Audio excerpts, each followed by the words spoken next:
প্রণাম নেবেন বাবু। আপনার সাথে একটা বিশেষ দরকার ছিল। হ্যাঁ, বলো কি বলবে? কি দরকার এখন আবার? বাবু, আপনার ওই গিন্নিমার বোনকে এই গ্রাম থেকে তাড়ান, না হলে কিন্তু সর্বনাশ হয়ে যাবে। তার মানে তুমি সকালবেলায় কি বলছো কি? তোমার মাথা ঠিক আছে তো? হ্যাঁ বাবু, আমার মাথা ঠিক আছে।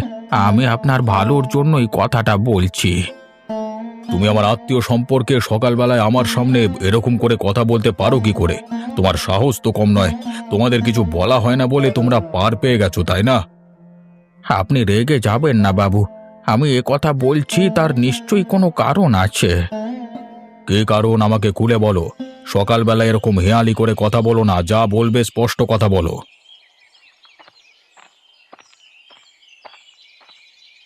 কি ব্যাপার বলো তো? এত চিৎকার কিসের? কি হলো? কি ব্যাপার হরিদা? তুমি কি বলছো ওনাকে? ও বলছে নাকি তোমার বোনকে এ গ্রাম থেকে তাড়িয়ে দিতে। ও মা! কেন? আমার বোন আবার কি করলো? আপনাদের নাম করে তোলাবাজি করে বেড়াচ্ছে। মুখ সামলে কথা বলো হরিদা। তোমাকে সম্মান করা হয় বলে তুমি যা খুশি তাই বলতে পারো না।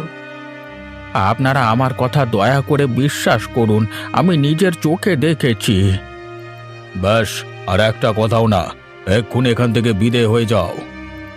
না বাবু, আমি এখান থেকে চলে গেলে সমস্যার সমাধান হবে না।